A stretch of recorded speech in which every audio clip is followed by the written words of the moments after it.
Hello everyone. तो हम बात कर रहे थे फंडामेंटल राइट के बारे में। तो आज की हमारी वीडियो है राइट अगेंस्ट एक्सप्लॉयटेशन, जो कि आर्टिकल 23-24 में दिया गया है इंडियन कॉन्स्टिट्यूशन, जो कि पार्ट 3 ऑफ फंडामेंटल राइट है।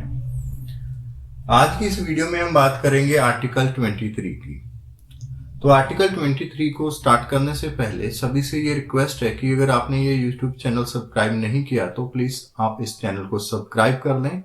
इस चैनल पे आपको कॉन्स्टिट्यूशन, इंटरनेशनल ऑर्गेनाइजेशन और मंथली करंट अफेयर की वीडियो आपको मिल जाएंगी। तो चलिए स्टार्ट करते हैं आर्टिकल 23। आर्टिकल 23 प्रोहिबिट करता है traffic in human beings and forced labour. Article 23 की क्लॉज 1 कहती है कि traffic in human beings and begar and other similar form of forced labor are prohibited. Any contravention of this provision shall be an offence punishable in accordance with the law. तो अगर हम इस clause की बात करते हैं जो कि आर्टिकल 23 में है, ये क्लॉज दो तरह की बात करती है। तो सबसे पहले ट्रैफिक इन ह्यूमन बींग्स, तो ये इस क्लॉज का एक पार्ट है। उसके बाद begar and other similar form of forced labour, ये इस क्लॉज का सेकंड पार्ट है। ये क्या करती है? ये प्रोहिबिट करती है। किसको प्रोहिबिट करती है? इन दोनों चीज को, ह्यूमन बींग की ट्रैफिकिंग इन ह्यूमन बींग और begar and other similar form को प्रोहिबिट करती है। और अगर इनकी कंट्रावेंशन होती है तो वो पनिशेबल होगी इन अकॉर्डेंस विद लॉ। जो लॉ पार्लियामेंट लेजिस्लेशन एनेक्ट, जो लेजिस्लेशन पार्लियामेंट द्वारा बनाई जाएगी, उन लॉ के अनुसार वो पनिशेबल ऑफेंस होगी। Traffic in human beings and beggars and other form. Traffic in human beings एक ट्रेड है, ह्यूमन बींग में ट्रेड है। चाहे वो ट्रेड सेक्सुअल एक्सप्लॉयटेशन के लिए किया जाता हो, कमर्शियल एक्सप्लॉयटेशन के लिए किया जाता हो, तो मानव की तस्करी या मानवता में जो व्यापार, मानव का ट्रेड किया जाता है, ह्यूमन बींग का जो ट्रेड किया जाता है, उसको ट्रैफिकिंग इन ह्यूमन बींग बोलते हैं। तो उसके बाद begar and other similar form of forced labour, इसको क्लॉज 1 में दिया गया है। तो वीडियो में हम बात करेंगे कि ट्रैफिक इन ह्यूमन बींग और begar and other form similar form of forced labour क्या है, और इसमें जो लैंडमार्क जजमेंट है उसके बारे में हम डिस्कस करेंगे। और साथ में साथ जो पैनल प्रोविजंस हैं, कौन से लॉ उसके ऊपर बने हुए हैं, उसके बारे में हम बात करते हैं। तो सबसे पहले हम ट्रैफिकिंग इन ह्यूमन बींग की बात करते हैं। तो ट्रैफिकिंग इन ह्यूमन बींग को रोकने के लिए लेजिस्लेशन द्वारा अलग अलग जो लॉ हैं वो बनाए गए हैं। तो जैसे कि the immoral trafficking act, the immoral traffic prevention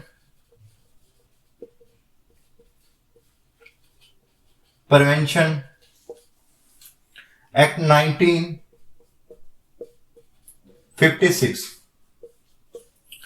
ये एक्ट को बनाया गया था कि जो ह्यूमन की कमर्शियल एक्सप्लॉयटेशन होती है, ट्रैफिकिंग होती है कमर्शियल एक्सप्लॉयटेशन के लिए, उसको रोकने के लिए इमोरल ह्यूमन ट्रैफिकिंग एक्ट है वो बनाया गया था पार्लियामेंट के द्वारा। तो उसके बाद जो नेक्स्ट हम बात करेंगे कौन सी और प्रोविजन है, तो उसके बाद जो सेकंड प्रोविजन आती है वो है सेक्शन 370, सेक्शन 370A और सेक्शन 371 ऑफ आईपीसी। आईपीसी की यह प्रोविजन रिलेट करती है कि जो ऑफेंस है ह्यूमन ट्रैफिकिंग को लेके, जो पर्सन ट्रैफिकिंग होती है उनके जो डिफरेंट ऑफेंस है वो आईपीसी की, इंडियन पिनल कोड की इस सेक्शन के द्वारा डील किए जाते हैं। तो उसके बाद जो नेक्स्ट आता है वो है प्रोटेक्शन ऑफ चिल्ड्रन,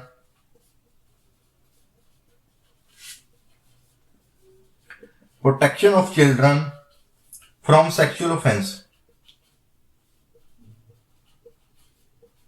जिसको हम पोस्को भी बोलते हैं।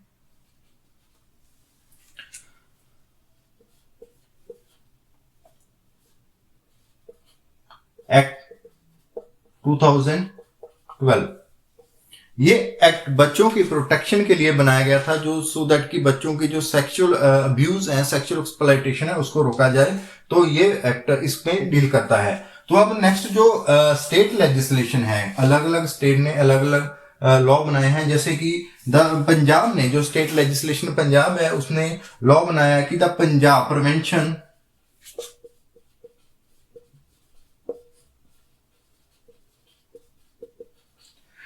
ऑफ ह्यूमन स्मगलिंग,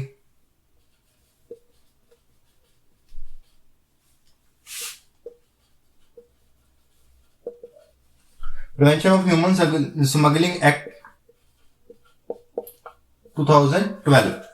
तो ये एक्ट ह्यूमन स्मगलिंग को रोकने के लिए पंजाब स्टेट लेजिस्लेशन द्वारा बनाया गया। तो ये डिफरेंट जो काइंड की लेजिस्लेशन है जो ह्यूमन ट्रैफिकिंग को रोकती है, जो कि ह्यूमन ट्रैफिकिंग ना होना ये एक बेसिक फंडामेंटल राइट है सिटीजन का, कि वे ट्रेड को रोके। अगर कोई ये इसकी करता है तो उसकी ह्यूमन की जो राइट है उसकी वायलेशन होती है, फंडामेंटल राइट की वायलेशन होती है।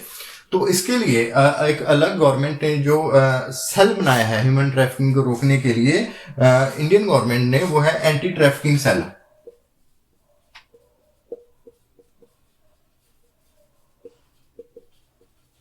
एंटी ट्रैफिकिंग सेल की जो स्थापना है वो भी ह्यूमन ट्रैफिकिंग को रोकने के लिए, ह्यूमन ट्रेड को रोकने के लिए की गई है। तो जो हम क्लॉज 1 की जो सेकंड पार्ट की बात करें, वो है beggar and other similar form of forced labor।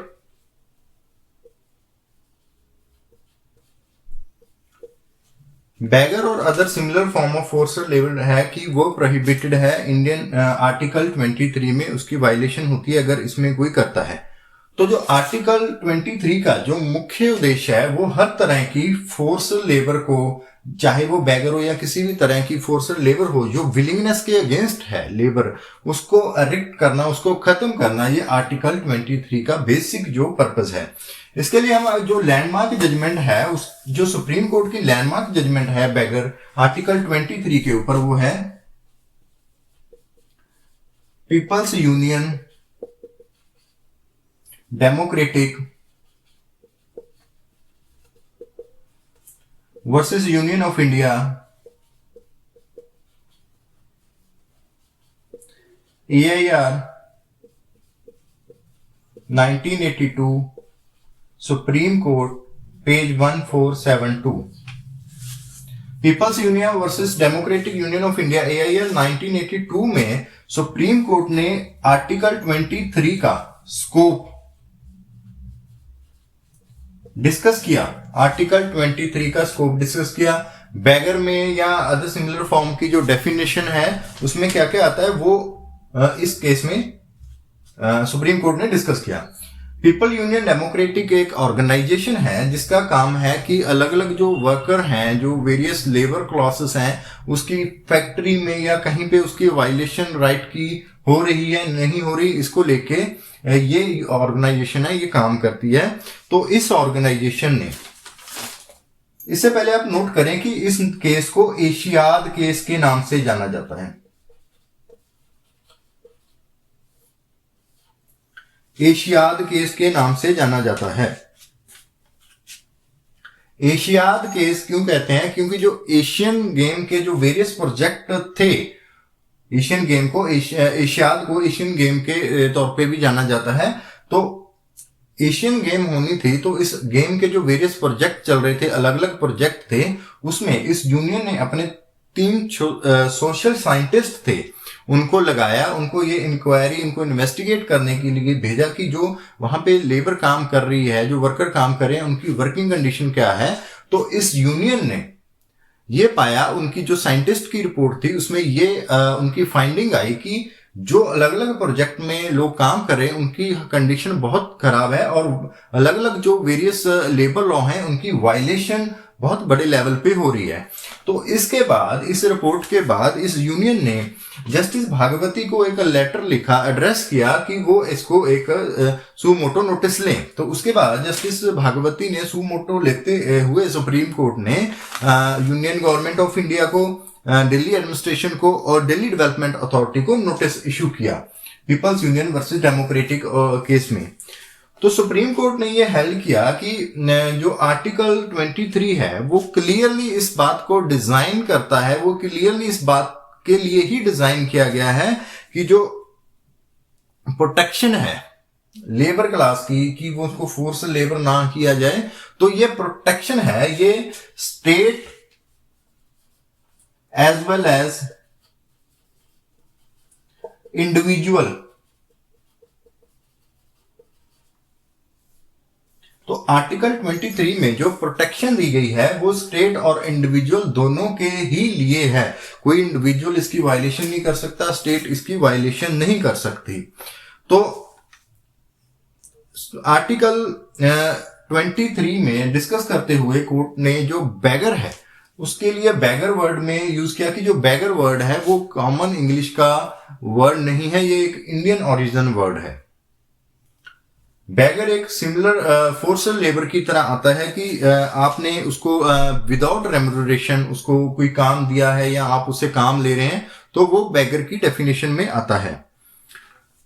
तो बैगर की डेफिनेशन में ये डिफरेंस भी साथ में कोर्ट ने क्लियर किया कि फॉर एग्जांपल के तौर पे अगर आप किसी को रेम्यूनरेशन भी दे रहे हैं, उसकी मेहनताना भी दे रहे हैं, बट स्टिल आप अगर वो फोर्स लेबर की कैटेगरी में आएगा अगर वो लेबर देने के लिए विलिंग नहीं है और जो वो लेबर दी गई है वो फोर्सफुली सप्लाई की गई है, तो वो जो लेबर फोर्सफुली सप्लाई की गई है वो आर्टिकल 23 की वायलेशन होगी, क्योंकि वह लेबर है, वो विलिंग नहीं है काम करने के लिए। तो इसीलिए जो लेबर के कॉन्ट्रैक्ट हैं, सर्विस कॉन्ट्रैक्ट हैं, वो इन्फोर्सेबल नहीं होते। अगर कोई सर्विस या लेबर का कॉन्ट्रैक्ट इन्फोर्सेबल है तो वो लॉ है वो वाइड होगा। फॉर एग्जाम्पल के तौर के लिए अगर वो किसी इंसान ने, किसी लेबर ने किसी एम्प्लॉयर के साथ 3 साल का लेबर कॉन्ट्रैक्ट कर लिया, 3 साल का लेबर कॉन्ट्रैक्ट कर जब खत्म होने से पहले उसको वो काम कंटिन्यू नहीं करना, बट अगर वो जो एम्प्लॉयर है उसके ऊपर कोई सू करता है या उसके ऊपर सूट फाइल करता है specific performance of that contract के लिए जो उसने 3 साल का अपनी लेबर सर्विस देने के लिए किया है, तो वो सूट मेंटेनेबल नहीं है, वो लॉ ही वाइड है। इसके लिए एम्प्लॉयर के पास राइट है कि वो अपने डैमेजेस हैं जो उसको लेबर नहीं मिली टाइम पे या उसका लेबर का कॉन्ट्रैक्ट कंप्लीट नहीं हुआ, उसके लिए वो अपने डैमेजेस क्लेम कर सकता है, ना कि उस जो लेबरर है उसको स्पेसिफिकली अपने कॉन्ट्रैक्ट को पूरा करने के लिए, स्पेसिफिक करने के लिए उसको फोर्स कर सकता है। तो कोर्ट ने यह भी हेल्ड किया कि जो फोर्स है वो फोर्स किसी भी तरह की हो सकती है। वो फोर्स फिजिकल हो सकती है, वो कंपल्शन के अंडर बाय लॉ भी हो सकती है। तो फोर्स को मेंटली या फोर्स एक हंगर से पैदा होती है, एक भूख से पैदा हुई, जो फॉर एग्जाम्पल के लिए अगर किसी लेबर को कोई काम नहीं मिल रहा और उसने वो अपनी जो लेबर है वो एक्सेप्ट की अपनी अगेंस्ट विलिंगनेस के अगेंस्ट अपने एक्सेप्ट की, जो उसको रेम्यूनरेशन मिल रहा था उसके कम रेम्यूनरेशन में उसने एक्सेप्ट की, तो वो भी फोर्स की कैटेगरी में, फोर्सफुली लेबर की कैटेगरी में आएगी। दो फिजिकल ये फोर्स है ये पॉवर्टी से पैदा होती है, गरीबी से पैदा होती है, भुखमरी से पैदा होती है, तो ये फोर्स लेबर है वो किसी भी तरह की हो सकती है। तो उसके बाद ये सुप्रीम कोर्ट ने इस केस में हेल्ड किया कि फोर्स लेबर है वो किसी भी तरह की फोर्स लेबर है वो वायलेशन करती है आर्टिकल 23 की, अगर वो फोर्स देने के लिए विलिंग नहीं है। उसके बाद जो सुप्रीम कोर्ट की जो नेक्स्ट जजमेंट है आर्टिकल 23 के ऊपर है वो है संजीत रॉय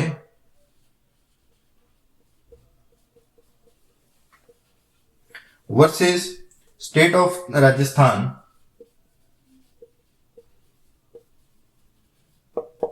स्टेट ऑफ राजस्थान ये रिपोर्ट आई थी AIR 1983 में, जिसमें कोर्ट ने किया कि जो मिनिमम वेजेस हैं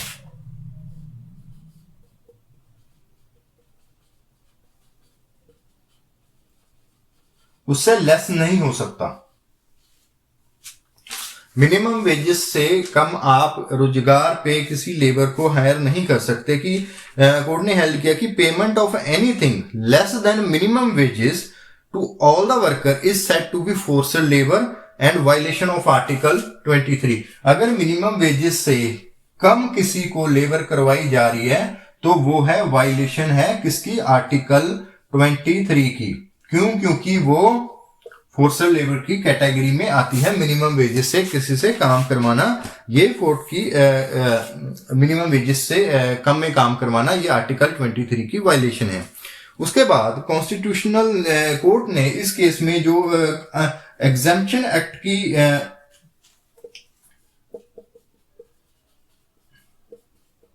एग्जेम्पशन एक्ट इसकी प्रोविजनल को अनकॉन्स्टिट्यूशनल डिक्लेयर किया था। किस प्रोविजन को? जिस प्रोविजन में ये एक्सक्लूड करते थे कि मिनिमम वेजेस एक्ट है वो एप्लीकेबल नहीं है जो लोग एम्प्लॉय हैं किसी फैमिली रिलीफ वर्क में। आपदा प्रबंधन में कोई आपदा प्रबंधन में अगर कोई एम्प्लॉय होते हैं या उसमें रिलीफ में कुछ लोग लगे हुए हैं, उस पे ये मिनिमम वेजेस एक्ट एप्लीकेबल नहीं होगा।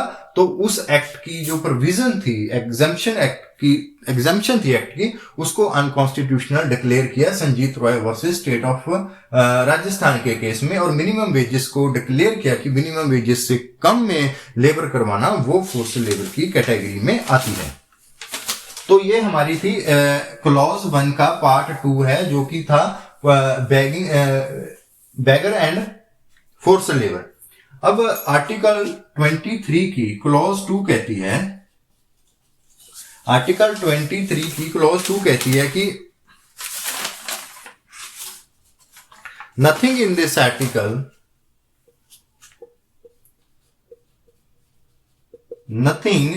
Article shall prevent the state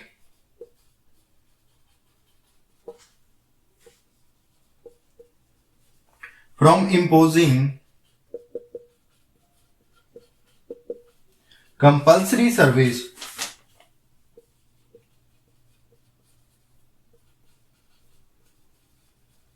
for public purpose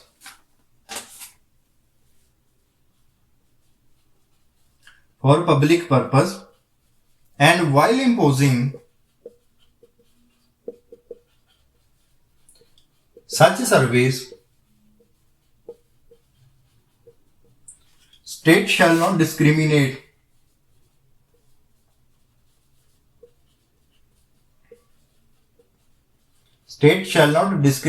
on the ground of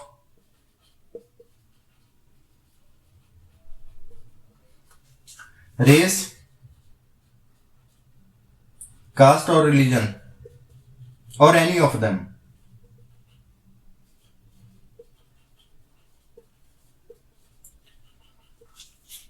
article 23 की क्लॉज 1 कहती है कि आप किसी को फोर्स लेबर नहीं करवा सकते, आप उसको मुफ्त में काम नहीं करवा सकते, उसकी विलिंगनेस के अगेंस्ट आप उसको काम नहीं करवा सकते, मिनिमम वेजेस से कम आप उसके काम नहीं करवा सकते। बट क्लॉज 2 कहती है कि स्टेट अगर किसी को कंपलसरी सर्विस, पब्लिक पर्पस के लिए किसी से कंपलसरी सर्विस करवाती है तो ये आर्टिकल 23 की क्लॉज 1 है वो एप्लीकेबल नहीं होगी। और स्टेट ऐसे करते हुए किसी भी नागरिक के साथ रेस, कास्ट और रिलीजन या इनमें से किसी भी ग्राउंड के ऊपर उनके साथ भेदभाव नहीं कर सकती। तो इसके ऊपर कर्नाटका हाई कोर्ट में कंपलसरी पब्लिक सर्विस के ऊपर कर्नाटका हाई कोर्ट ने केस था Bushra Abdul Aleem versus government of Karnataka.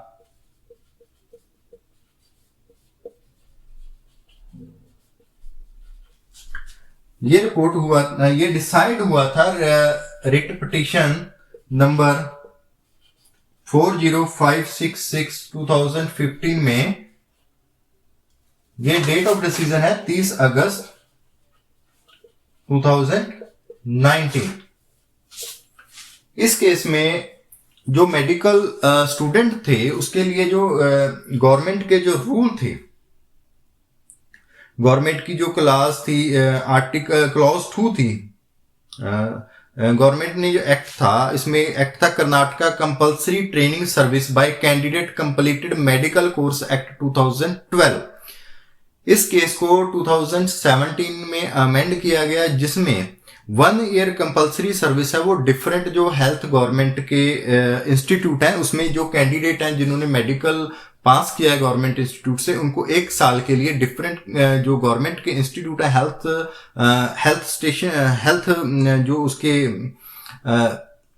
Centres हैं, हेल्थ सेंटर हैं, उसमें उनको 1 साल के लिए कंपल्सरी सर्विस देना पड़ेगा, जिसके लिए गवर्नमेंट ने उनका रेम्यूनरेशन भी तय किया।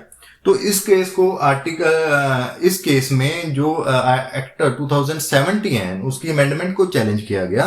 तो सुप्रीम कोर्ट ने ये हेल्ड किया कि कोर्ट हेल्ड की क्लॉज 2 है वो आर्टिकल 23 की जो क्लॉज 2 है वो परमिट करती है कि स्टेट को कंपल्सरी सर्विस पब्लिक पर्पस के लिए वो कंपल्सरी सर्विस है वो लगा सकती है।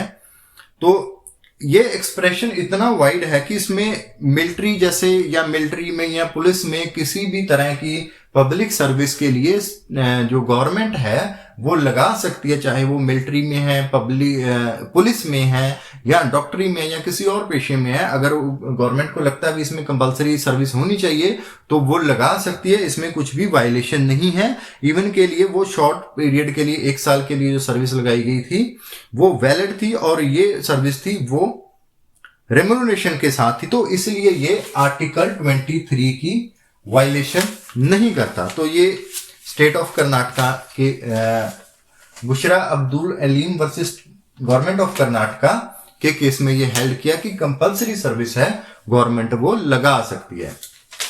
सो ये हमारी जो वीडियो थी आर्टिकल 23 के ऊपर, राइट अगेंस्ट एक्सप्लॉयटेशन के लिए।